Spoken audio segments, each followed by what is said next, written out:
Okay, you guys, so Friday the 13th, Part 2, takes place 2 months after Friday the 13th, and we learn that Jason himself has survived his drowning when he was a boy. He's now a grown man, and he witnessed his mom get decapitated in the first film.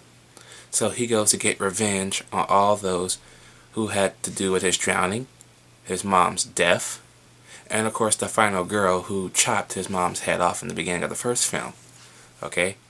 And he takes care of her at the beginning of the second film because the actress who played the final girl got stalked after the success of the original film, so she requested that her role be shortened. So this is what we get of her, which is kind of a shame because I like to see her throughout the whole film. She could have played a new process with these new group of kids that Jason will begin hunting next. So, this movie, this time is directed by Steve Miner. Sean S. Cunningham did not come back to direct this movie. For the most part, Steve Miner did this movie and Part 3, if I'm not mistaken. And I love what they did to this. They kept it simple. They kept it just like the original movie. Okay, you didn't really see the killer's face until the end of the movie, where the mask is not on his face anymore. He's just unmasked, and he's fucking horrible looking. But before that, you see like his hands, you see his feet. I love the kill scene in this film where he takes the machete and hits the guy in the face, and the guy goes rolling down the steps on the wheelchair. That was awesome. I also love the fact that when he's ready to kill the other girl, all you see is his hand and the knife right there, and it's moving slowly and slowly and slowly till it stabs the girl in the whatever he stabbed her at.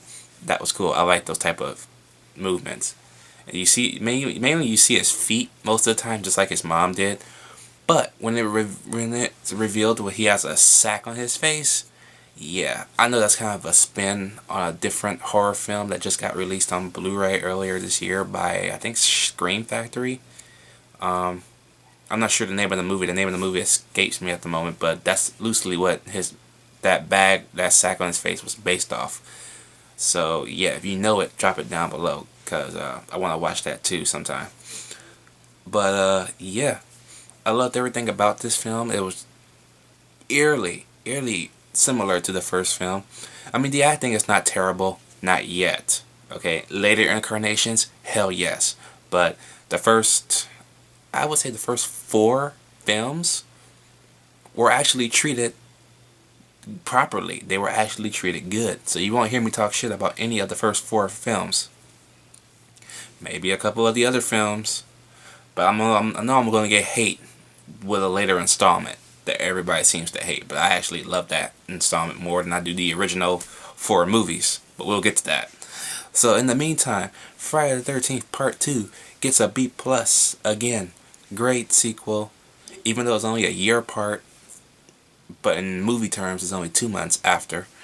It did what it had to do. It proved its point. It didn't stray too far away from the source material.